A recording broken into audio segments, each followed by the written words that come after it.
God says it is not good for man to be alone. It is the first and only time God says this in the creation account in Genesis. So God brings every beast or bird he created to Adam to be named. God did this to show Adam that nothing in his creation was suitable to be by his side. Next, God caused a deep sleep to come upon Adam. Then he took a rib from his side to form Eve. When Adam sees her, he calls her woman. Why? Listen as I read verse 23. Now this is bone of my bones and flesh of my flesh. She shall be called woman, because she was taken out of man. For this reason a man shall leave his father and his mother, and be joined to his wife, and they shall become one flesh. Three important things that we can learn from this. First, Adam knew Eve was special because he had already named all the birds and the beasts that God had created. Remember, Adam named the cardinal. Is it not the male that has the bright red feathers? Adam also named the peacock. Is it not also the male that has the big bright tail feathers? Adam also named the alligator or the snake. And can you easily tell which one is male or female? Eve was unique. So Adam probably, when he's seen her, maybe the translation is lost. Maybe it wasn't woman, but maybe it was whoa, man. Secondly, the only thing God created to complete a man was a woman, because she was formed by the rib taken from his side. Thirdly, when it says the two shall become one flesh, it is because Eve is bringing a healing to the wound of Adam's side that it is speaking of. So in Ephesians 5, the Apostle Paul compares the relationship between a husband and wife in Genesis to Christ and the church. He will conclude by calling it a great mystery. Listen as I read these verses. Husbands, love your wives, just as Christ also loved the church and gave himself up for her. Husbands ought to also love their wives as their own bodies. He who loves his own wife loves himself. For no one ever hated his own flesh, but nourishes and cherishes it, just as Christ also does the church. Because we are members of his body. For this cause, a man shall leave his father and mother, and shall cleave to his wife, and the two shall become one flesh. This is a great mystery. But I am speaking with reference to Christ and the church. Now the word mystery is something that is unknown or misunderstood. And in Paul's mystery of marriage, explain it like this. If you can understand the right relationship between a husband and wife, then you can understand the right relationship between Christ and the church. The fact that Jesus' final wound on the cross was a wound to his side for his bride, the church, just as Adam was wounded for his bride to his side, deepens the mystery of marriage. It is a spiritual and physical wound, both being healed. Then finally, in the last verse of Ephesians 5, Paul gives us the verse that is how to practice a good marriage. It has been said that all the books of good marriage can be summarized in this one verse. It says this, nevertheless, let each individual among you also love his own wife, even as himself, and let the wife see it to it that she respects her husband. Why? If a husband believes that his wife brings a healing to his side, why would he not cherish her and love her? If a wife believes that her husband would suffer for her, even to the point of death, like Christ did for his bride, the church, why would she not follow and respect him? Now we have the exchange of the wedding vows. Jonathan, do you take Chelsea, whom you hold by the hand, to be your lawfully wedded wife? And do you now make the covenant to be true to her, to love, cherish, and protect her, in sickness and in health, in poverty or in wealth, until death do you part? I do. Chelsea, do you take Jonathan, whom you hold by the hand, to be your lawfully wedded husband?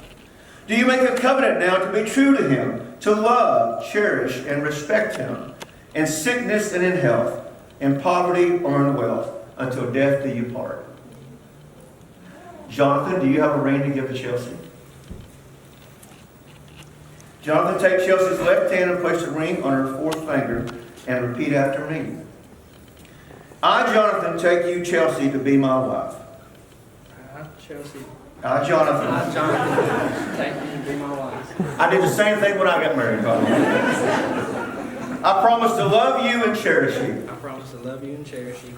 Even as Christ loved the church. Do what? Even as Christ loved the church. Even as Christ loved the church. And gave himself for it. As he gave himself for it. I promise to lead. I promise to lead.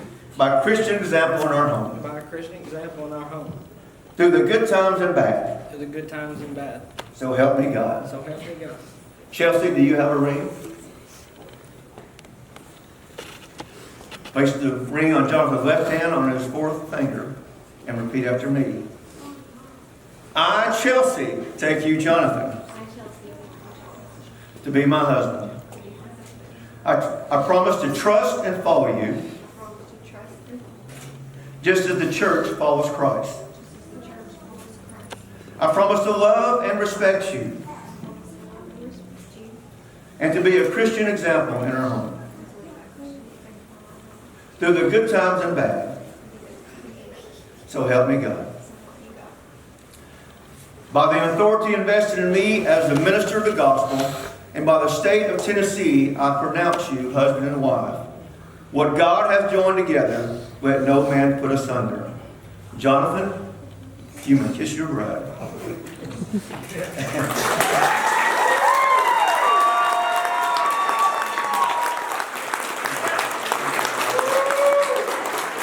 May I present to you Mr. and Mrs. Jonathon Woodard.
much before? Or like how much? Probably like 3 or 4 months. But they're just now about to hit their 1 year.